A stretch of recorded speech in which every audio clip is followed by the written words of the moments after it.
Hi everyone, and in this video I'll be telling you how to solve question number 6 from exercise 3.1 class 10th pair of linear equation in two variable.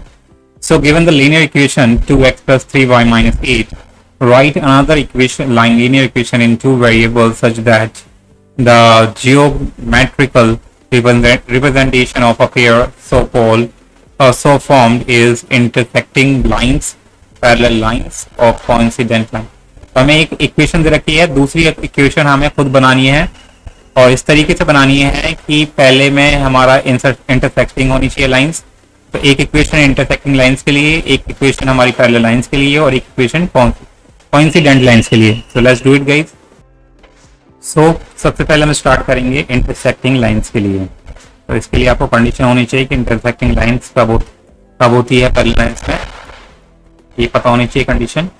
तो condition क्या होती है intersecting lines के लिए कि a1 upon में a2 जो ये रेशियो है ये नॉट इक्वल होता है b1 अपॉन में b2 के लिए. अगर हम बात करें ऊपर इक्वेशन की, पहली इक्वेशन की, तो हमारी 2x plus 3y minus 8 equal to 0. तो इसमें हमारा a1 तो हो गया 2 एंड b1 हो गया हमारा 3. तो हमें इस तरीके से a2 और b2 की वैल्यू लेनी है जिससे कि रेशियो अनइक्वल हो. तो हम क्या कर सकते हैं, अगर हम a2 late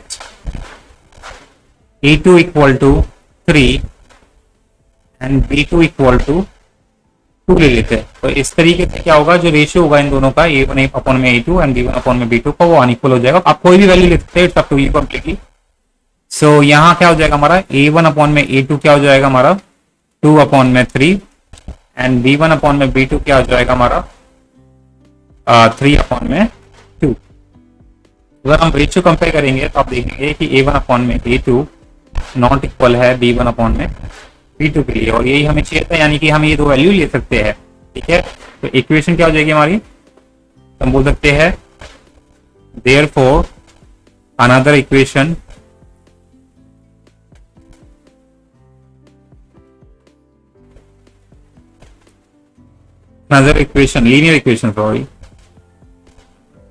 linear equation is, तो पहले हमें a2 में लेना है, यानी कि x का कोएफिशिएंट क्या होगा हमारा 3, तो 3x हो जाएगा एंड देन प्लस ले लेते हैं, और b2 हमारा 2 है तो 2y हो जाएगा. और कांस्टेंट की हमें कोई कंडीशन नहीं है, क्योंकि हमें a1 a2 और b1 b2 देखना था, उनका रेशियो देखना था इंटरसेक्टिंग लाइंस के लिए. तो हम जो ये c होता है इसमें, वो कुछ भी वैल्यू दे सकते हैं. तो मैंने इसे ले लेता हूँ.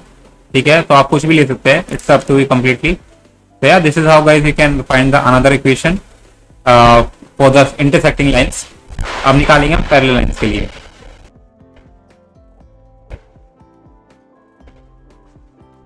x plus 2y minus 6 equal to 0. तो इस तरीके से आप बना सकते हैं अपनी इक्वेशन इंटरसेक्टिंग लाइंस के लिए. अब निकालेंगे हम पैरेलल लाइंस के लिए. पैरेलल कंडीशन क्या होती है पैरेलल लाइंस के लिए, पैरेलल लाइंस के लिए कंडीशन होती है कि a1 अपॉन में a2 बराबर होता है b1 अपॉन में b2 के, बट नॉट इक्वल होता है c1 अपॉन में c2 के. तो इस केस में हमारा, अब अगर आप इक्वेशन देखिए, अपनी इक्वेशन क्या है हमारी जो गिवन है क्वेश्चन में 2x प्लस 3y. तो हमारी जो इक्वेशन है, first equation 2x plus 3y minus 8 equal to 0. तो अगर आप देखेंगे a1 तो हमारा 2 है एंड b1 हमारा 3 है. ठीक है, तो हमें a1 और b1, a1 a2 b1 b2 का रेशियो तो इक्वल दिखाना है. तो हमें कुछ इस तरीके से वैल्यू लेनी होगी a1 a2 की. सो एंड जो c है इसमें हमारा वो माइनस का 8 है. बस c वाला जो रेशियो है उसको अनइक्वल दिखाना है इन दोनों बाकी रेशियो से. तो हम कंसीडर करते हैं, कंसीडर जो a2 है उसकी वैल्यू लेंगे हम, कुछ भी ले सकते हैं, जैसे मैंने 4 ले लिया है और b2 की वैल्यू मैंने ले ली 6. तो जो रेशियो आएगा 2/4 का रेशियो 1/2 होगा एंड 3/6 का रेशियो हमारा क्या हो जाएगा, 3/6 का रेशियो हो जाएगा हमारा 1/2, यानी कि सेम हो जाएगा ये. लेकिन जो ये c2 की वैल्यू है इसे कुछ हम इस तरीके से लेंगे कि ये बाकी जो रेशियो है उनसे अनइक्वल हो. तो कुछ भी ले सकते हो, it's up to you completely guys. तो मैं ले लेता हूँ 4 माइनस का. ठीक है, so let's write an equation तो आप देखते हैं, तो अगर मैं a1 अपॉन में a2 निकालता हूं वो आएगा हमारा 2 अपॉन में 4, काटने पे 1 अपॉन में 2 आ जाएगा। ठीक है, इसके बाद b1 अपॉन में b2 निकालता हूं तो 3 अपॉन में 6, काटने पर आ जाएगा 1 अपॉन में 2।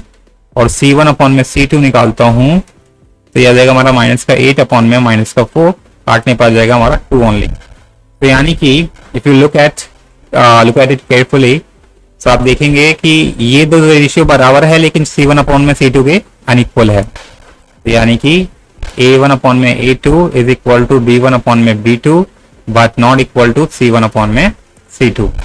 ठीक है, सो देयरफॉर हम ये जो हमने वैल्यू लेट की है एकदम इसके हिसाब, इसके हेल्प से हम अपनी इक्वेशन बना सकते हैं।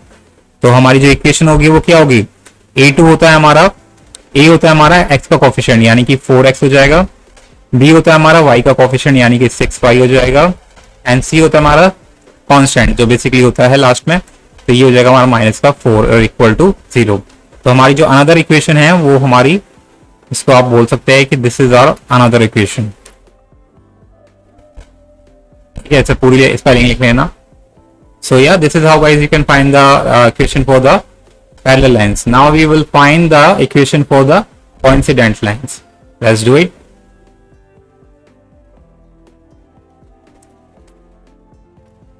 Coincident. तो coincident के लिए हमारी जो इक्वेशन वो होती है, कंडीशन वो क्या होती है कि a1 अपॉन में a2, कंडीशन क्या होती है a1 अपॉन में a2 बराबर है b1 अपॉन में b2 के एंड बराबर है c1 अपॉन में c2 के। यानी कि तीनों रेशियो हमारे कोइंसिडेंट में लाइंस में बराबर होते हैं, यानी कि जो लाइन ग्राफ में जब लाइन बनाते हैं तो हमारी एक दूसरे के ऊपर होती है लाइन।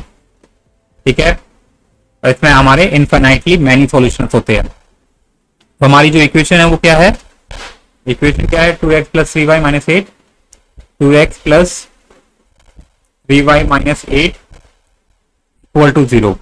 तो हमारा a1 है 2, b1 है हमारा 3 एंड c1 है हमारा माइनस का 8। तो हमें a2 b2 c2 की वैल्यू इस तरीके से लेनी है कि तीनों रेशियो हमारे इक्वल हो जाए। तो अगर मैं लेता हूं a2 की वैल्यू,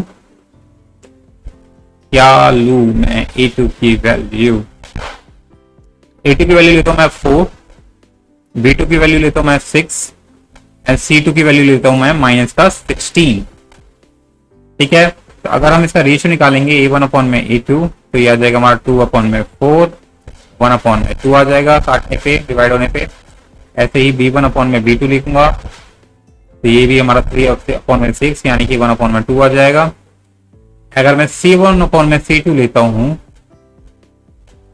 तो माइनस का 8 अपॉन में माइनस का 16, काटने पर आ जाएगा 1 अपॉन में 2। तो आपने देखा कि इन सारी वैल्यूज के लिए रेशियोज है हमारे इक्वल आ रहे सारे।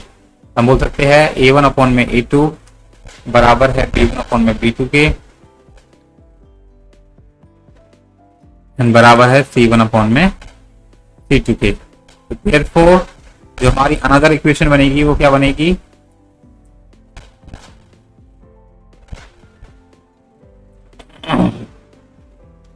अनदर इक्वेशन क्या बन जाएगी हमारी,